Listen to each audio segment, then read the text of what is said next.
우리 함께 기도할 때 우리 죄와 우리 연약함을 주님께 참회의 기도로 아뢰며 예배로 나갑니다. 기도하겠습니다.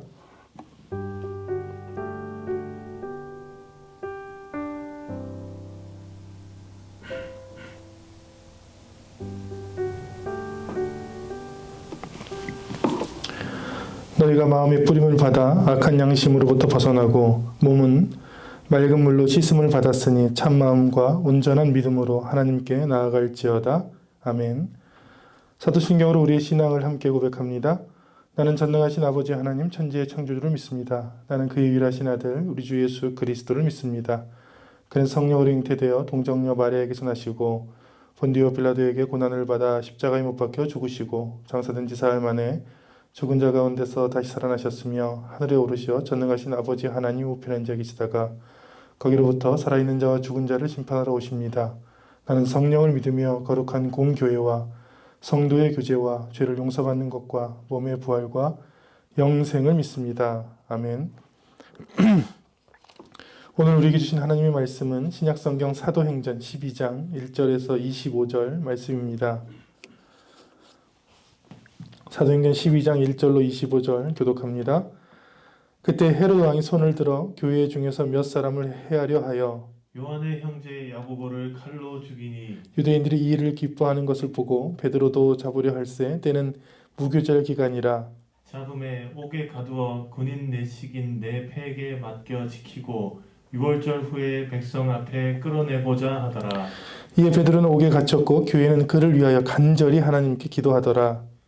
헤롯이 잡아내려고 하는 그 전날 밤에 베드로가 두 군인 틈에서 두 쇠사슬에 매어 누워 자는데 파수꾼들이 문 밖에서 옥을 지키더니 호련히 주의 사자가 나타나며 옥중에 광채가 빛나며 또 베드로의 옆구리를 쳐 깨워 이르되 급히 일어나라 하니 쇠사슬이 그 손에서 벗어지더라. 천사가 이르되 띠를 띠고 신을 신으라 하거늘 베드로가 그대로 하니 천사가 또 이르되 겉옷을 입고 따라오라 한대 베드로가 나와서 따라갈새 천사가 하는 것이 생시인 줄 알지 못하고 환상을 보는가 하니라. 이에 첫째와 둘째 파수를 지나 시내로 통한 쇠문에 이르니 문이 저절로 열리는지라 나와서 한 거리를 지나매 천사가 곧 떠나더라. 이에 베드로가 정신이 들어 이르되 내가 이제야 참으로 주께서 그의 천사를 보내어 나를 헤롯의 손과 유대 백성의 모든 기대에서 벗어나게 하신 줄 알겠노라 하여 깨닫고 마가라 하는 요한의 어머니 마리아의 집에 가니 여러 사람이 거기에 모여 기도하고 있더라. 베드로가 대문을 두드린데 로데라 하는 여자아이가 영접하러 나왔다가 베드로의 음성인 줄 알고 기뻐하여 문을 미쳐 열지 못하고 달려들어가 말하되 베드로가 대문 밖에 섰더라 하니 그들이 말하되 내가 미쳤다 하나 여자아이는 힘써 말하되 참말이라 하니 그들이 말하되 그러면 그의 천사라 하더라. 베드로가 문 두드리기를 그치지 아니하니 그들이 문을 열어 베드로를 보고 놀라는지라. 베드로가 그들에게 손짓하여 조용하게 하고 주께서 자기를 이끌어 옥에서 나오게 하던 일을 말하고 또 야고보와 형제들에게 이 말을 전하라 하고 떠나 다른 곳으로 가니라. 날이 새매 군인들은 베드로가 어떻게 되었는지 알지 못하여 적지 않게 소동하니 헤롯이 그를 찾아도 보지 못하며 파수꾼들을 신문하고 죽이라 명하니라. 헤롯이 유대를 떠나 가이사랴로 내려가서 머무니라. 헤롯이 두로와 시돈 사람들을 대단히 노여하니 그들의 지방이 왕국에서 나는 양식을 먹는 까닭에 한 마음으로 그에게 나와 왕의 침소 맡은 신하 블라스도를 설득하여 화목하기를 청한지라. 헤롯이 나를 택하여 왕복을 입고 단상에 앉아 백성에게 연설하니 백성들이 크게 부르되 이것은 신의 소리요 사람의 소리가 아니라 하거늘 헤롯이 영광을 하나님께로 돌리지 아니하므로 주의 사자가 고치니 벌레에게 먹혀 죽으니라. 하나님의 말씀은 흥왕하여 더하더라. 함께 했습니다. 바나바와 사울이 부조하는 일을 마치고 마가라 하는 요한을 데리고 예루살렘에서 돌아오니라. 아멘. 말씀과 봉헌을 위해서 함께 기도합니다. 살아계시고 우리의 요새 되시는 우리의 피난처 되시는 아버지 하나님 참으로 감사합니다. 하나님께서 우리를 주님의 예배로 부르시고 예수님을 통해 우리를 하나님의 자녀로 삼아 주셨습니다. 세상이 줄 수 없는 평안과 구원과 위로를 우리에게 더하여 주셨습니다. 이 모든 일을 생각할 때마다 감사와 찬양과 영광을 하나님께 올려드립니다. 예배드리는 우리의 마음에 주님께서 지금 찾아와 주셔서 다른 생각들이 틈타지 아니하도록 막아주시고 온전히 주님께서 새롭게 해주시는 은혜와 소망의 말씀을 듣게 하시며 받게 하시며 그 말씀을 가지고 세상에 나가 승리케 하여 주옵소서. 오늘도 우리에게 말씀을 주셨습니다. 우리는 그 말씀을 봉독했습니다. 이 말씀으로 인하여 이 말씀을 붙들고 늘 승리하며 주님이 주신 예비하신 길로 걸어가게 하여 주옵소서. 코로나 팬데믹 2년을 겪고 있습니다. 이런 재난 상황에 우리는 주님께 간절히 기도합니다. 주님께서 손을 들어 이 재난을 물리쳐 주시고 우리의 생명이, 우리의 삶이, 우리의 미래가, 우리의 여생이 우리의 것이 아니라 하나님의 뜻대로 됨을 인정하며 기도할 수 있도록 주여 함께하여 주옵소서. 또한 물질을 성별하여 주님께 드릴 때마다 고백합니다. 이 물질 우리의 것이 아니요 주님의 것이오니 주님의 것을 성별하여 주님께 올려드릴 때마다 주님의 뜻에 합하게, 주님의 계획에 합하게 사용되게 하여 주옵소서. 이 예배를 주님께 의지하오며 예수님 이름으로 기도합니다. 아멘. 할렐루야. 아멘. 오늘 말씀을 통해 하나님이 주신 은혜를 경험하시기를 축원합니다. 아멘. 우리가 빵을 이제 상하지 않도록 보관하는 방법들이 여러 가지가 있죠. 빵을 만들 때 방부제와 방습제를 넣을 수도 있고, 아니면 베이커리는 냉장 보관이나 냉동 보관을 하기도 하고 이런 약품을 쓰기도 하는데, 이렇게 음식을 상하지 않게 하는 여러 가지 방법이 있는 반면 상하게 하는 것은 굉장히 간단합니다. 음식을 상하지 않게 하려면 여러 가지 애를 써야 되지만 상하게 하려면 그냥 두면 됩니다.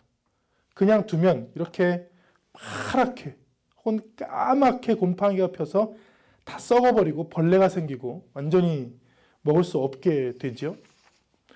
아이를 이제 키우려면 처음에 아이를 낳으면 1시간, 2시간마다 배고프다고 깨잖아요. 그러면 우유를 먹여서 생명을 살려야 돼요. 아이를 살리는 방법은 또 굉장히 많고 큰 수고가 들어요. 그래서 때때로 예방주사를 맞아야 되는데 아이들이 맞아야 될 예방주사가 굉장히 많이 있습니다. 그리고 또 때때로 씻겨서 깨끗하게 해야 아이들이 잘 자라죠. 근데 아이를 죽이는 방법은 어떤 방법이냐? 굉장히 간단합니다. 그냥 방치하면 돼요. 어떤 부모가 아이를 버릇을 고친다 해서 산에다가 방치했는데 6일 동안 방치했어요. 다행히 아이가 죽기 바로 직전에 발견돼서 살았는데 하루만 더 방치됐더라면 아마 죽었을 것이다. 이렇게 전문가들이 이야기를 했습니다.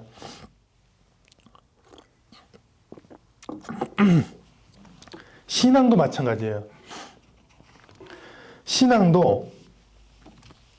신앙을 견고히 지키고 경건하게 만들고 또 하나님과 관계를 좋게 하는 방법은 굉장히 방법도 많고 수고롭고 애를 써야 돼요. 예를 들면 직접 일어나 걸어 예배의 자리로 나와야 됩니다.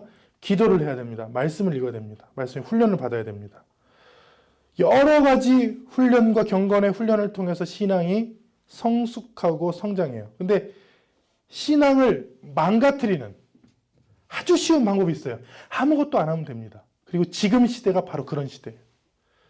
아무 노력도 하지 않고 아무것도 하지 않고 그냥 편한 것만 하는, 그냥 방치해 두는 것. 그게 우리의 신앙을 망치는 길이죠. 팬데믹 2년, 코로나 팬데믹 2년을 우리가 지냈는데 처음에는 이제 만날 수가 없으니까 온라인 예배를 드렸어요. 온라인 예배를 드리고 이제 피드백을 받은 거예요. 너무 온라인으로 예배 드려도 목사님 너무 은혜스럽습니다. 이렇게 옷을 잘 갖추고 소파에 앉아서 TV를 틀고 또 유튜브를 연결해서 막 온라인 예배를 막 드렸어요. 초기엔 그랬어요. 근데 지금은 어떠느냐? 지금은 많은 분들 만나보면 목사님 예배도 안 틀어요. 그냥 누워 있어요. 누워서 조금 보다가 꺼요. 그러니까 지금은 이게 내 신앙과 내 경건이 상하는지 모르고 그냥 편한 것에 방치되어 있는 그런 상태. 그래서 오늘 말씀의 제목이 왜 기도해야 하는가? 왜 기도를 해야 되는가? 기도하지 아니하고 예배를 드리지 않고 그냥 아무 생각 없이 방치되어 있는 이 경건의 시대에, 불경건의 시대에 우리는 왜 기도해야 되는지 사도행전 12장의 말씀을 통해 은혜를 나누려 합니다. 디모데전서 4장 8절에는 이런 말씀이 있는데 같이 있습니다. 육체의 연습은 약간의 유익이 있으나 경건은 범사에 유익하니 금생과 내생에 약속이 있느니라. 육체 연습하면 건강해지는 유익이 있는데 경건도 연습을 해야 된다는 거예요. 경건도 기도, 말씀, 예배, 성경 공부 훈련, 선교 훈련, 혹은 전도 훈련, 이런 경건도 훈련을 하지 않으면 망가지고 하면 지금 삶과 하나님 나라에서 엄청난 유익과 약속이 있을 것이다. 오늘 사도행전 12장의 말씀을 보면 처음에 환난으로 시작되는데 헤롯 왕이 나옵니다. 1절에 헤롯 왕이 나오는데 좀 궁금해 하시는 분들이 있어요. 예수님 태어날 때도 헤롯 왕이 나타나서 막 2살 이래로 다 죽이라 하고, 예수님 공생의 기간에도 헤롯 왕이 나오고, 또 예수님 승천하시고 몇십 년이 지났고, 지금 같은 경우는 약 44년이 지났거든요. 50년이 지났어요. 근데 또 헤롯 왕이 나타나서 요한의 형제 야고보를 칼로 죽이고, 이 헤롯은 뭐냐? 그러니까 이 헤롯이라는 것은 성이죠, 성. 우리가 이씨, 김씨 하듯이. 그러니까 이 헤롯은 손자예요. 우리가 알고 있는 예수님을 해치려고 했던 헤롯 대왕의 손자, 이름이 아그리빠입니다. 헤롯 아그리빠가, 그 헤롯 집안은 대대로 아주 악한 인간들이에요. 이 손자가 정치적으로 어떻게 하면 자신의 자리가 견고할 수 있을까 이렇게 고민하던 차에, 근데 그렇게 고민해봤자 7년밖에 왕을 못하고 죽었어요. 아주 비참하게.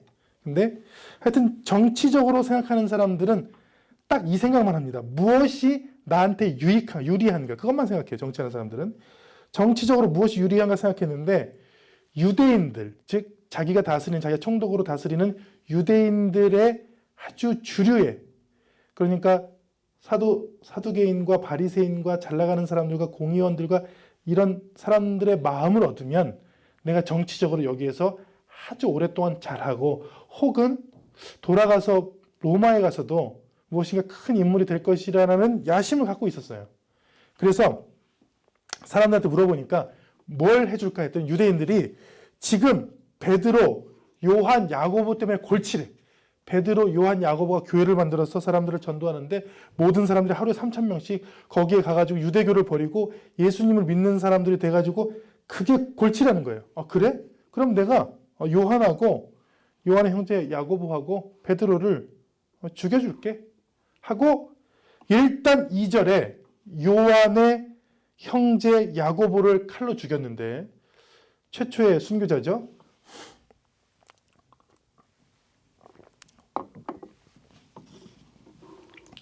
야고보가 많이 나옵니다. 지금 장에서도 야고보가 2명 나오고, 성경 저 뒤에도 야고보서에도 야고보가 나오는데, 이 야고보는 다른 야고보예요.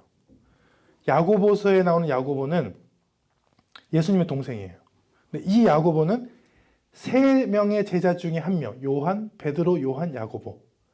요 야고보예요. 야고보가 순교하는 사건이 일어나고 곧 이어 야고보를 죽였더니 유대인들이 이제 너무 좋아하고 이 헤롯 왕을 막 따라. 그러니까 그럼 베드로도 죽여야 되겠다 하고 베드로를 잡아서 감옥에 가뒀어요. 그때 5절에 교회가 간절히 베드로를 위해서 기도하는 일이 있습니다. 근데 제가 생각한 거예요. 지금 교회는 왜 간절히 기도하지 않을까? 사람들이 왜 기도는커녕 예배는커녕 기도도 하지 않고 내가 왜 기도해야 되는지도 모르는 이 상황. 오늘 말씀에 보면 교회가 이 실망과 환난 속에서 간절히 기도했던 사건을 보면서 묵상한 거예요. 우리가 왜 기도해야 되는가? 반대로 왜 기도하지 않느냐가 더 중요하죠. 왜 기도하지 않느냐? 요한의 형제 야고보를 칼로 죽이는 사건, 그러니까 가장 자기가 따랐던 교회 지도자 중에 1명이 순교하는 사건을 통해서 사람들이 실망을 하기 시작합니다. 실망. 많은 교회를 떠나고 기도하지 않는 사람들의 마음에 실망이 있는데, 그 실망이 뭐냐면 자기 뜻대로 되지 않은 실망이에요. 근데 재밌는 것은 세상을 살다 보면 내 뜻대로 되는 세상은 없거든요. 근데 신앙생활 중에서도 내 뜻대로 내가 믿었던 혹은 내가 바랐던 혹은 내가 계획했던 내가 생각했던 것과 벗어난 그 실망감이 교회를 떠나게 하고 기도를 떠나게. 왜? 기도해서 뭐해? 어차피 요한의 형제 야고보가 얼마나 대단한 사람, 우레의 아들이라는 사람이었어요. 예수님께서 예루살렘에 올라가면 한 사람은 우편에 한 사람은 좌편에 앉게 해달라는 그런 사람이었어요. 예수님의 수제자 중에 3명 중에 한 명이었어요. 그런데 그런 사람도 이렇게 비참하게 죽잖아 하고 많은 사람들이 실망을 한 거예요. 실망. 그러니까 방금도 소개했지만 이 3명 중에 하나였어요. 셋 다 어부였고 베드로, 야고보, 요한. 성경의 가장 중요한 사건들, 예를 들면 변화산 사건이나 예수님께서 한적한 곳에 기도한 사건 보면 제자를 12명을 다 데려갈 수 없으니까 3명만 데려갔다고요. 그 3명 중에 늘 들어있던 이 야고보의 죽음, 세베대의 아들 이 야고보의 죽음이 많은 사람들을 실망케 했는데 그 중에 아주 소수가 마가의 집에 모여서 간절히 기도했어요. 우리를 기도하지 못하게 하는 것은 실망이에요. 실망뿐만 아니라 기도해서 무엇하나. 내가 기도해서 바뀌는 게 무엇이고 나한테 이득인 게 무엇이냐. 내가 괜히 기도만 해서 시간만 낭비하는 것은 아닌가. 이렇게 생각하는 거죠. 기도를 왜 하냐면 기도는 우리 생각에서 하나님 생각으로 우리의 생각을 바꾸기 위해서 기도를 하는 것입니다. 성경에 죄라는 단어가 나오는데 죄가 성경에 하마르티아라는 단어예요. 하마르티아는 관역에서 벗어나다 이런 뜻입니다. 관역에서 벗어난 게 뭐냐면 우리가 원래 태어나기를 하나님 중심으로 살아야 되는데 그 관역에서 벗어난 모든 것들을 성경은 죄라는 거예요. 그러니까 우리는 원래 하나님 중심으로 살아야 돼요. 그런데 창세기에 보면 뱀이 최초에 만들어진 사람들에게 접근합니다. 그리고 야, 이 생명나무 열매를 따먹어. 결코 너희가 죽지 아니할 거야. 너희가 그것을 먹는 날에 너희 눈이 밝아져 하나님과 같이 되고 선악을 알 줄 하나님이 아시니까 먹지 말라고 한 거야. 그냥 따먹어. 근데 이 이야기들을 가만히 보면 실제 따먹거든요. 보면 이 과실을 따먹기 전에 사람들은 하나님의 말씀을 중심으로 살았어요. 근데 이 유혹을 받고 나서 사람이 생각을 바꾸기 시작합니다. 내 중심이 되는 거예요. 내가 하나님처럼 될 수 있나? 내가 이것을 하면 무엇을 얻을 수 있나? 그러니까 내가 나한테 무엇이 유리한가? 내 중심에 내 생각에 무엇이 더 유익한가로 바꾸니까 금방 죄를 질 수 있는 거예요. 그러니까 사탄이 와서 한 것은 아주 간단합니다. 여러분의 마음을 기도하지 마. 기도해도 너한테 이득되는 거 한 게 없어. 그리고 너 지금 네 삶에 나아진 게 뭐가 있어? 그러니까 그 질문들은 다 너예요. 네 마음에, 네 삶에, 네 편안함에, 네 인생에 잘 된 게 뭐 있어? 그러니까 금방 삶을 살다가 내 삶에 내 계획대로 되지 않고 실망되는 일이 있으면 교회를 떠나고 즉시 기도를 하지 않고 그냥 그렇게 사는 거예요. 근데 그것은 하나님의 뜻이 아니라 이 뱀과 사탄의 뜻이죠. 우리의 마음을 하나님으로부터 내 중심으로 돌려놓는 것. 그래서 그렇게 과실을 따먹은 아담과 하와에게 하나님께서 이렇게 물어보세요. 여호와 하나님이 아담을 부르시며 그에게 이르시되 내가 어디 있느냐? 내가 어디 있느냐는 바위 속에 숨어 있죠. 바위 뒤에 이제 부끄러워서 숨었는데 어디 있는지는 하나님께서 이미 다 알고 계시거든요. 근데 왜 이렇게 내가 어디 있느냐 물어봤냐면 네 마음이 지금 하나님의 말씀, 하나님의 중심으로 살고 있느냐 아니면 사탄의 유혹을 받아서 내 중심, 부끄러워. 나는 더 지혜롭고 싶고 더 모든 것을 선악을 알고 싶어. 그 삶으로 사느냐. 그걸 물어보신 거예요. 지금 네 삶이 네 중심으로 실망을 하고 있고 네 중심으로 절망을 하고 있고 너 중심으로 다 모든 것을 버리고 떠나 있는 것이냐 아니면 하나님 중심으로 살고 있는 것이냐. 근데 지금 이 사도행전 12장의 모습을 보면 많은 사람들은 떠났어요. 왜냐하면 믿고 있던 야고보 사도가 죽었기 때문에 실망하고 떠났어요. 그러나 아주 소수들이 교회들이 모여서, 교회라고 불리는 공동체가 모여서 마가의 집에 다락방에 모여서 간절히 기도하고 있는 사람들이 있거든요. 그러니까 지금의 시대는 이런 시대입니다. 2년 동안 신앙을 그냥 나 중심으로 했던 사람들, 내가 편하면 오는 거고 내가 불편하면 안 옵니다. 나한테 유리하면 교회를 선택하고 그렇지 않으면 안 합니다. 많은 정치인들이 다 교회 다닌다고 합니다. 근데 실제로 보면 안 다녀요, 교회를. 근데 왜 교회 다닌다고 할까요? 교회 다닌다고 하면 교회 다니는 사람의 표를 얻을 수 있기 때문에 거짓말을 하는 거죠. 그래서 그렇게 하다가 들킨 사람도 굉장히 많이 있어요. 절에 가서는 자기도 엄마 아빠가 저를 잘 믿었다고 합니다. 또 기독교인들을 물어보면 나 교회 잘 다닌다고 합니다. 왜요? 자기 중심인 거예요.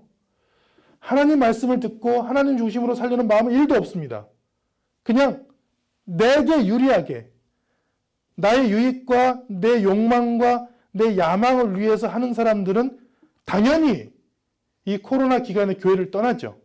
그리고 절대 기도하지 않죠. 그리고 그런 기도는 하나님의 받지도 않죠. 그건 기도도 아니고. 하나님의 말씀을 중심으로 하나님의 마음을 헤아리는 것이 바로 기도죠. 그게 기도를 하지 않고 신음소리를 내든 아니면 하나님을 향해 도움을 구하든 어떻든 하나님을 중심으로 내 삶을 살겠다고 결단하는 것, 그게 기도죠. 그러니까 왜 기도를 해야 되는가? 내 중심에서, 내 실망에서, 내 멈춤에서, 내 절망에서 하나님의 소망, 하나님 중심, 하나님을 바라보기로 결단하는 사람이 되기 위해서 우리는 기도를 해야 됩니다. 저 여러분들이 오늘 사도행전 12장에 나왔던 교회가 모여서 간절히 기도했다는 그 말씀처럼 우리가 삶에서 간절히 하나님께 기도하는 사람이 되기를 축원합니다. 아멘. 왜 기도해야 되는가? 베드로가 이제 옥에 갇혔는데 이건 진짜 큰일 난 거예요. 뭐냐면 교회가 없어질 판이에요.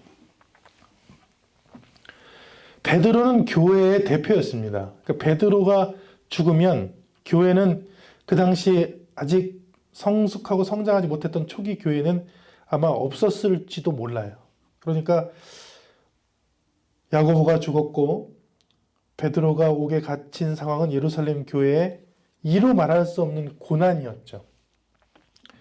고난과 재난이 우리의 기도를 막습니다. 고난과 재난 기간에 더 하나님께 나오는 사람들도 있지만 많은 사람들이 고난과 재난의 상황 속에서 과연 하나님이 살아계실까? 하나님이 살아계시다면 왜 고난을 받겠는가? 그래서 잘 생각해보면 예수님의 구원도 고난에서 시작했거든요. 그리고 예수님도 가능하면 이 고난의 잔을 좀 피하게 해주십시오. 하나님 어찌하여 나를 버리시나이까 이렇게 소리 지르면서 운명하셨거든요. 그 고난이라는 게 예수님도 감당하기 어려웠던 거예요. 근데 이 초대교회가 이 고난을 감당하고 있고 그 고난의 길에서 기도하기로 지금 결단하고 있죠. 근데 많은 사람들은 그렇지 않죠. 이 고난과 이런 뜻밖의 재난 상황, 이런 재난 가운데 괴로움이 있는 거예요. 이제 불을 보니까 제가 생각이 나는데 저희 이제 시골 집이 불이 났어요.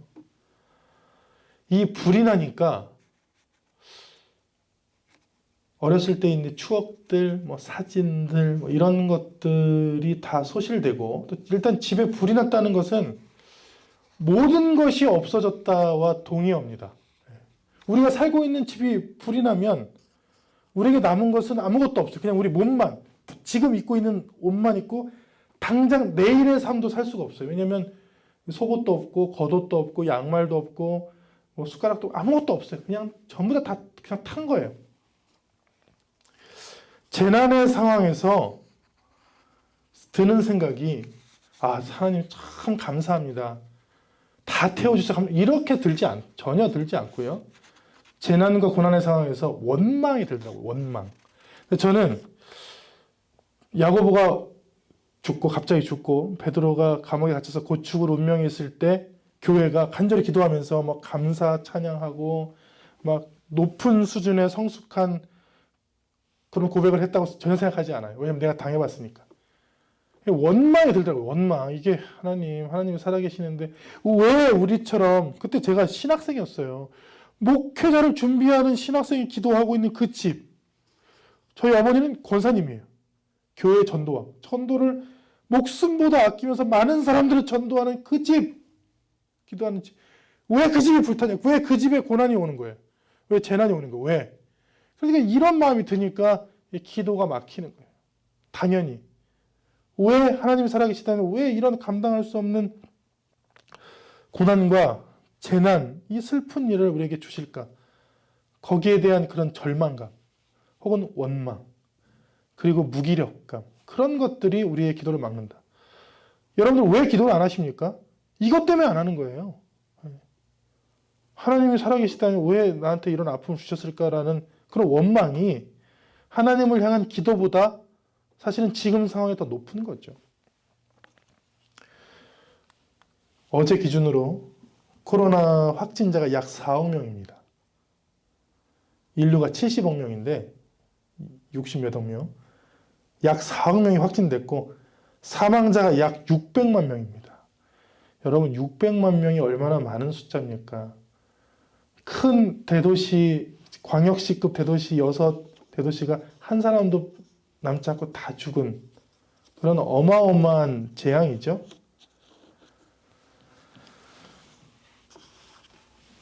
근데 완치자도 약 3억 명이에요. 그걸 이겨낸 사람도 대단합니다. 한 3억 명이 이겨냈어요.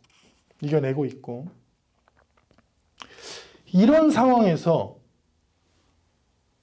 신앙인들은 둘로 확실히 갈립니다. 하나는 더 하나님 중심으로 하나님께 이 재난 상황을 해결해 달라고, 도와달라고, 없애해 달라고 기도하는 사람들이 있고, 대부분의 사람들은 원망하고 낙심하고 쓰러져서 그냥 기도하지 않죠. 예배드리지 않죠. 그냥 안 믿는 사람도 아니고 믿는 사람도 아닌 거예요. 제가 만나보면, 이 사람을 만나보면 안 믿는다고 하진 않아요. 믿지도 않아. 예배도 안 드려요. 기도도 안 해. 그렇다고 떠나지도 않은. 그냥 쓰러진 상황. 절망과 고난의 상황. 그 상황이 굉장히 많은 사람들의 지금 신앙의 상황입니다. 시편 35편에 보면 다윗이 쓴 시인데 다윗이 얼마나 답답하냐면 하나님께 이렇게 원망을 해요.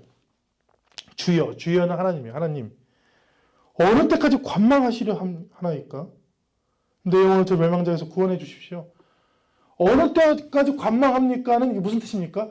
하나님 왜 옆에서 구경꾼이 됩니까?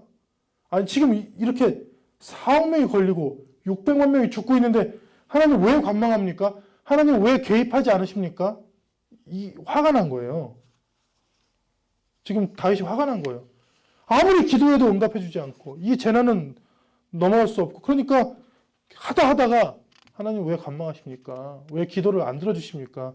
지금 저희는 지금 절망 상태입니다. 이렇게 얘기한 거죠. 이 상황.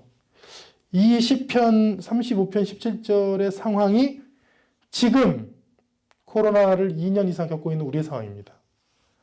그런데 거기 대고 예레미야의 거짓 선지자처럼 이렇게 거짓말로 그들의 내 백성의 상처를 심상히 고쳐주며 말하기를 평강하다 하나 평강이 없도다. 하나님께서 하신 말씀이에요. 가짜 이제 선지자가 나타나서 다 잘 될 거야. 다 평강해. 근데 전혀 그 말이 전혀 나한테 위로가 안 돼. 그리고 연이어서 하시는 말씀이 내 악이 너를 징계하겠고 내 반역이 너를 책망할 것이라. 그런즉 내 하나님 여호와를 버림과 내 속에 나를 경외함이 없는 것이 악이요 고통인 줄 알라. 주 만군의 여호와의 말씀이니라.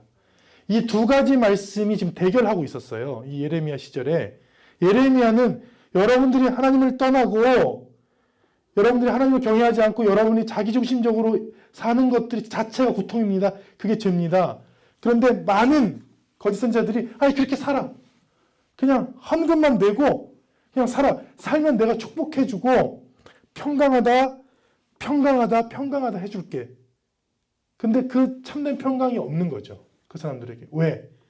그 신앙은 자기 중심인 거예요. 자기가 잘 되는데 맞춰져 있어요. 모든 신앙이.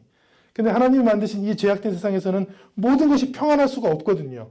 재난도 당해야 되고 고난도 겪어야 되고 평강도 받아야 되고 모든 삶인데 그냥 모든 게 다 평강하다는 거짓 선지자들을 물리친 게 바로 예레미야예요. 그리고 그 중심에는 동일하게 뭐가 있냐면 자기 중심의 신앙이 있습니다. 나만 편하면 되고 내 가정만 편안하면 되고 우리 교회만 잘 살면 되고 나만 잘 되면 된다는 그 생각에 하나님을 끼워 맞추면 이런 일들이 일어나죠. 그리고 필요하면 기도하면 되고 그러지 않으면 기도를 안 하면 되죠. 늘 간절히 기도하는 사람이 아니죠.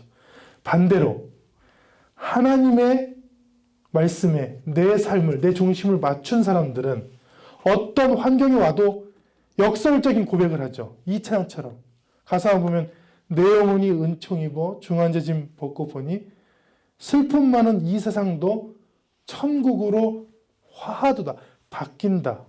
그래서 찬양을 하는데 할렐루야 찬양하세 내 모든 죄 사함 받고 주 예수와 동행하니 그 어디나 하늘나라. 그런데 가사를 보면 슬픔 많은 이 세상도 들어있어요. 그 어디나 하늘나라도 들어있고. 그러니까 이 두 가지가 같이 있는 거예요. 슬픔 많은 이 세상에 사는데 내 마음을 하나님께 맞췄더니 그 맞추는 순간만큼은 하늘나라를 경험합니다. 이렇게 고백한 거죠. 이게 솔직한 고백이죠. 이렇게 고백하는 사람들은 기도를 합니다. 하나님, 왜 관망하십니까? 왜 슬프게 하십니까? 왜 이런 고통을 주십니까? 그러나 하나님, 이 뜻은 제가 모르지만 하나님의 뜻을 제게 알려주십시오. 하나님께서 내게 말씀하신 그 말씀과 그 기다림과 소망과 구원을 말씀해 주십시오. 그러면 이 고통 많은 이 순간도 하나님의 나라가 됩니다라고 고백할 수 있는 거죠. 슬픔이 많고 고통이 많은 이 세상도 이 세상이 바뀌지는 않지만 내 마음이 하나님의 중심에 맞춰지면 내가 어디에 살든지 그곳이 하나님이 나와 함께 계시는 곳이구나. 그래서 기도를 하게 된다는 거예요. 사도행전 12장으로 돌아가 보면 섬기고 있던 선지자님이 죽었고 담임 목사님은 끌려가서 사형 언도를 받고 있습니다. 그때 이런 저주받은 단체가 어딨어 하고 떠난 사람들도 있고 어떤 사람들은 하나님 살려주십시오. 하나님의 뜻이 무엇인지 모르겠지만 야고보 선교사님이 순교한 뜻을 우리는 모르지만 살아있는 베드로 담임 목사님만이라도 살려주십시오. 주님 간절히 기도하는데 그 기도에는 기도하면 무조건 살려주겠다는 의미가 아니라 정말 슬픔 많고 재난 속에서 의지할 분이 주님밖에 없다는 그런 간절함이 오늘 베드로를 하나님께서 살리시는데 큰 역할을 한 것이죠. 그래서 왜 우리는 기도해야 하는가? 우리가 살고 있는 세상이 슬픔 많은 세상인 것을 깨닫기 위해서 기도하고 그 세상 가운데서도 하나님이 주시는 천국 같은 은혜를 경험하기 위해서 기도를 해야 합니다. 그렇게 기도하는 저와 여러분 되시기를 축원합니다. 아멘. 우리는 왜 기도해야 하는가? 베드로가 자고 있는데 쇠사슬에 매여서 자고 있는데 주의 사자가 나타나서 급히 일어나라 하고 쇠사슬을 벗겨주고 또 띠라는 건 허리띠죠. 허리띠를 묶고 신을 신으라 해서 신고 겉옷을 입으라 해서 입고 따라오라 해서 따라왔는데 이때까지는 잠결이라고 생각했어요. 나중에 베드로가 11절에 정신이 들어. 그러니까 제가 설명한 6절부터 10절까지 그냥 정신없이 한 거예요. 근데 베드로가 정신을 들어서 보니까 이제야 하나님께서 나를 헤롯의 손과 유다 백성의 그런 악한 간계에서 벗어나게 하신 줄을 알겠다. 이렇게 깨달은 거예요. 그러니까 베드로가. 그리고 베드로가 그때부터 내가 해야 될 일이 무엇인지를 아주 깊이 고민합니다. 어차피 바로 죽기 직전이었거든요. 죽음과 삶과 죽음의 경계했다 이제 살아났으니까 이 다음의 삶은 그 전에 베드로와 굉장히 다릅니다. 이전의 베드로와 지금의 베드로가 다른 것이 17절 말씀에 잘 나타나 있는데 한번 볼게요.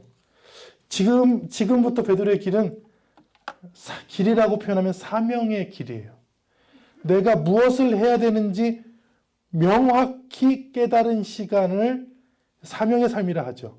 근데 많은 사람들은 왜 기도를 안 하냐? 아주 간단합니다. 내가 해야 될 일이 무엇인지 모르는 거죠. 뭐만 하냐면 괴로움만 하는 거예요. 내가 왜 이렇게 괴롭고 나만 안 되고, 비교적 나는 왜 못 살고, 이 코로나는 왜 이렇게 되고, 그러니까 내가 지금 해야 될 일을 전혀 모르기 때문에 기도를 안 하고, 해야 될 걸 아는 사람들은 시간이 부족합니다. 제가 학생들을 이제 가르치다 보면, 고등학생들을 가르치다 보면 아주 웃긴 일이 있어요. 공부를 못하고 그런 친구들은 시간이 많습니다. 근데 공부를 안 해. 하더라도 잠깐 하고 놔요. 왜요? 어떻게 해야 되는지를 몰라요. 근데 이미 제가 보기에는 공부를 안 해도 되는 학생이에요. 저 학생 엄청 잘해요. 1등이에요. 근데 밤새 합니다. 공부를 누구보다도 많은 시간을. 왜? 하면 할수록 내가 뭘 해야 돼, 뭘 보완해야 되는지, 뭘 더 훈련해야 되는지를 보여. 그래서 시켜서 하는 게 아니에요. 그 길이 보여서 하는 거예요. 내가 이거는 어떻게 해야 되고 저건 어떻게 해야 되는지 내가 해야 될 게 명확해요. 그래서 아침부터 저녁까지 시키지 않아도 다 합니다. 기도나 신앙생활도 굉장히 유사해요. 그냥 괴로움 속에서만 사는 사람들은 원망과 낙담을 자주 합니다. 그게 삶의 대부분이에요. 원망과 낙담. 그리고 잠깐 쉬었다가 쉬어도 또 피곤하고 쉬어도 피곤하고 짜증나고 힘들고 그냥 그 생각만 하고 살아요. 계속. 그런데 사명 있는 사람들은 몸이 좀 피곤하고 불편하고 하는 것들이 큰 문제가 되지 않아요. 왜? 해야 될 일이 있기 때문에 해야 될 일이 그것을 이기죠. 근데 우리의 사명이 뭐냐? 베드로가 가졌던 사명이 뭐냐? 예수님의 사명이죠. 베드로가 이것을 깨닫죠. 지금 제가 여기다 적은 것은 예수님께서 공생애를 시작하시면서 본인의 사명을 얘기한 거예요. 누가복음 4장에 주님께서 나에게 기름을 부으시니 주 하나님의 영이 나에게 임하셨다. 주님께서 나를 보내셔서 가난한 사람들에게 기쁜 소식을 전하고 상한 마음을 싸매어주고 포로에게 자유를 선포하고 갇힌 사람에게 석방을 선언하라고 하셨다. 이게 지금 현대어 성경으로 말한 거거든요. 예수님께서 그렇게 설교를 하셨어요. 예수님께서 공생애를 시작하시면서 내가 할 일이 뭐냐? 명확하게 이거다. 이거를 베드로가 안 거예요. 자기가 포로되고 감옥에 갇혔다가 석방되고 자유롭게 나온 이유. 야고보는 순교의 삶을 그 그릇을 지녔다면 나는 왜 살려주셨을까? 형제같이 살았던 야고보가 죽는 모습을 눈앞에서 봤습니다. 베드로는. 근데 하나님은 한 사람은 죽이고 한 사람은 살려줬거든요. 근데 사는 이유가 있을 거 아니에요. 내가 사는 이유가. 하나님께서 죽이시고 나는 살리셨으니까. 아, 내가 살아있는 이유. 그걸 사명이라 하죠. 아, 이거구나. 상한 사람, 상한 마음은 싸매어주고 복음의 소식은 전해주고 갇힌 자들은 억압받은 사람들은 풀어주는 것이 내 사명의 길이구나. 이거를 깨달은 사람들은 기도합니다. 하나님께 나옵니다. 예배의 자리로 나오죠. 근데 이게 없는 사람들은 당연히 안 나오죠. 왜? 할 일이 없으니까. 스스로 생각하기를. 자기 중심적으로 생각해 나는 할 일이 없다. 나는 받아야 되지. 나는 해야 줄 사람은 아니다. 이렇게 자신의 삶을 확정하는 거죠. 베드로가 나왔는데 사람들이 막 환호를 지르고 막 기도했는데 기도가 응답되고 막 소리를 지르고 기뻐하니까 조용히 시키고 자기가 어떻게 살아났는지를 간증을 해요. 17절에 간증하고 이게 참 대단합니다. 아무렇지도 않은 듯 떠나 다른 곳으로 갑니다. 이때부터 베드로의 삶은 사명의 삶입니다. 왜냐하면 죽었다가 살아났기 때문에 하나님께서 명확히 알겠다. 나를 살려주신 이유를. 그냥 인생을 원망하고 낙담하고 체념하고 욕하고 싸우고 정죄하고 비난하고 혐오하려고 하는 게 아니라 예수님께서 나를 살려주신 이유는 나를 보내셔서 가난한 사람들에게 복음을 전파하고 상한 마음이 있으면 싸매어 주기도 하고 억눌려 있는 사람들이면 자유롭게 해주는 그런 일들을 나에게 맡겨주셨구나. 사명의 삶이죠. 사명이 있는 사람들이 기도합니다. 우리는 왜 기도해야 되는가? 우리에게 사명이 있기 때문입니다. 우리가 살아가는 이유가 있기 때문이에요. 예수님께서 이 일들을 우리에게 남겨주시고 하늘에 가셨기 때문입니다. 우리는 죽으면 안 됩니다. 우리는 살아야 합니다. 우리는 기도해야 합니다. 왜? 하나님께서 우리에게 이 일을 맡겨주셨어요. 그리고 그 일을 끝까지 해내고 열매를 맺을 수 있도록 기도하고 도움을 요청하고 하나님의 동행하심을 구해야 됩니다. 사명자는 죽을 수가 없어요. 왜? 사명이 있기 때문에. 남겨진 사명이 있기 때문에 죽을 수가 없습니다. 그래서 기도를 해야 되는 거예요. 여러분, 저와 여러분들이 이런 기도하는 주의 자녀가 되기를 축원합니다. 아멘. 마지막으로 왜 기도를 해야 되는가? 아주 재밌는 말씀이 나와요. 이 전혀 어울리지 않을 것 같은 말씀이 나오는데 그 뜻은 일맥상통해요. 헤롯이, 이 헤롯은 헤롯 대왕이 아니라고 그랬죠. 헤롯의 손자 아그리빠 헤롯이 이제 어느 날 사람들 앞에 서는데 그 사람들이 자기랑 별로 이렇게 친하지 않은 두로와 시돈 사람들 앞에 서요. 근데 왜냐면 정치적으로 쓰는 거야. 거기랑 잘 지내야지 여기 있는 쌀들을 농산물, 토산물들을 수출할 수가 있어요. 이게 정치적이었어요.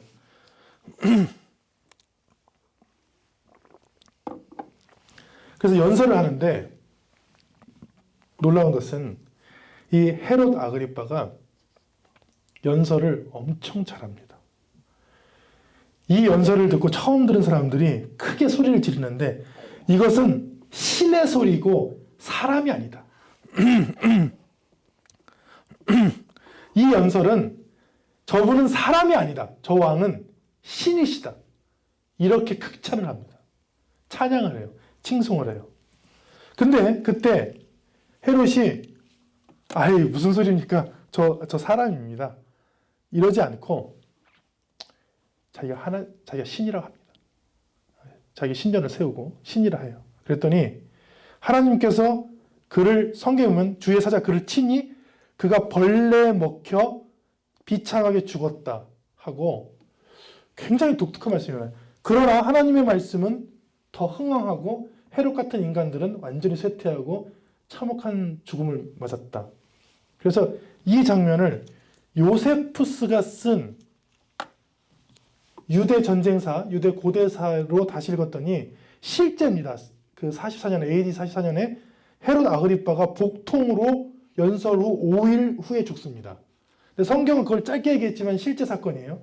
그리고 배에서 말도 못하는 벌레가 나왔다고 기록되어 있습니다. 역사서에. 그러니까 실제 있었던 사건을 성경은 의미를 더해서 쓴 거예요. 어떤 의미를 더했냐? 그가 하나님을 인정하지 아니하고 자기가 하나님이라 했고 자기 중심적으로 살았던 그 신앙들은 어떻게든 멸망하게 돼 있다. 그러나 하나님의 말씀을 따르는 하나님 중심의 신앙은 흥왕하게 될 것이다. 이렇게 누가를 통해 예언한 말씀입니다. 그러니까 이 일맥상통하죠. 왜 기도를 해야 되는가? 바로 나 중심에서 하나님 중심으로 우리의 삶과 우리의 생각과 우리의 삶의 목표를 바꾸기 위해서 우리를 기도해야 됩니다. 기도하다 보면 바뀌어요. 그것들이. 내 원망과 내 유익과 내 생각이 바뀌어서 하나님이 무엇을 원하시는지, 하나님은 나를 얼마나 사랑하시는지, 하나님께서 내게 어떤 사명을 주셨는지가 생각이 나는 거죠. 그 생각이 나는 것을 하나님 중심이라고 성경은 이야기합니다. 그리고 말씀대로 하나님의 말씀은 그렇게 따르는 하나님의 말씀과 사람들은 흥왕하는데 하나님의 말씀 흥왕하여 더하더라. 이게 좀 번역이 이해하기가 힘들죠. 하나님의 말씀은 계속되고 계속해서 증가됐고 널리 전파됐다. 이렇게 번역하면 맞습니다. 그래서 이 말씀 바로 다음 말씀에 이 말씀이 붙어 있는데 이 말씀은 전혀 어울리지 않는 말씀이 붙어 있어요. 이게 뭐냐면 2년 후예요. 왜냐하면 바나바와 사울이 부조하는 일을 마치고 마가 요한을 데리고 예루살렘에 돌아온 사건은 율리우스 알렉산더 총독 때 일어난 일이거든요. 그러니까 AD 46년, 그러니까 지금 사건이 2년 후에 일어난 일이에요. 그거를 덧붙였는데 그 뜻이 여기 있어요. 이 바나바와 사울 이 초대교회가 부조라는 것은 헌금을 걷어서 가난한 지역을 돕는 것을 부조라 합니다. 그런 일들을 2년간 해왔다. 그러니까 이게 뭐냐면 이 말씀이에요. 자신의 돈을 혹은 자신의 공동체의 돈을 다른 데다 주는 일은 자신의 뜻이 아니잖아요. 내 중심이 잘 되는 내가 더 유익한 일은 아니잖아요. 그런데 이 교회가 이 큰 사건을 겪고서 자기 중심에서 하나님의 마음을 더 헤아리는 교회가 되었다라고 표현하고 싶어서 2년 동안 일어난 사건들을 축약해서 여기다가 적어놓은 거예요. 우리는 왜 기도해야 되는가? 내 중심의 신앙생활에서 하나님 말씀의 중심의 신앙생활로 바뀌기 위해서 우리는 기도해야 합니다. 우리는 왜 기도해야 되는가? 모든 실망과 절망, 넘어짐, 내 감정 위주로 하는 신앙에서 하나님의 사명 중심으로 우리 삶을 바꾸기 위해서 기도를 해야 됩니다. 우리가 기도할 때 이 절망적인 사건, 슬픔 많은 이 세상도 하나님의 뜻이 있는, 하나님의 소망이 있는 세상으로 바뀌기 때문이에요.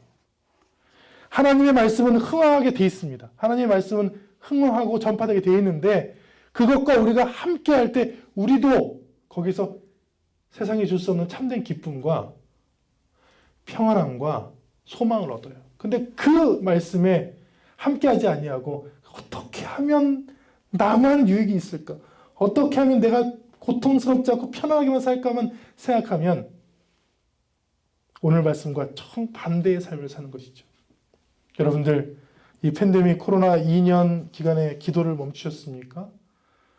그 실망과 절망감, 그 고통들을 주님께 그대로 아뢰고 주님 이 슬픔 많은 이 재난 많은 이 죽음 많은 이 세상도 그 어디나 하나님이 함께 하시는 나라가 되게 해 주십시오. 그렇게 기도하면 하나님께서 즉시 그 기도의 순간에 저와 여러분들을 만나 주실 줄로 믿습니다. 아멘. 기도하겠습니다. 하나님 감사합니다. 2년 동안 예배가 멈췄고 기도가 멈췄고 하나님과의 교제가 멈췄습니다. 그리고 기도를 해서 무엇 하나 하는 사람이 있고 실망과 절망감 속에서 기도를 멈춘 사람들이 있고 자기 중심적으로 나한테 어떤 유익이 되는가 생각해보고 그것이 실망스러우면 기도를 하지 않는 사람들도 많이 있습니다. 하지만 주님 우리에게 주신 그 사명, 우리에게 주신 그 말씀, 우리에게 주신 그 소망을 바라보는 사람들은 오늘 말씀처럼 그 힘든 고난의 시기에 간절히 기도했습니다. 주님 우리도 실망하지 아니하고 절망하지 아니하고 소망을 품고 주님의 사명을 품고 간절히 기도하게 하여 주옵소서. 그리할 때에 슬픔 많은 이 세상이 그 어디나 하늘나라가 되게 하여 주옵소서. 이제는 우리 주 예수 그리스도의 은혜와 하나님의 사랑과 성령께서 주시는 놀라운 소망이 이 시간 주님께 기도하기로 결단하는 주의 자녀들 삶과 가정과 여생과 비전 위에 지금부터 영원히 함께 하시기를 간절히 축원하옵나이다. 아멘.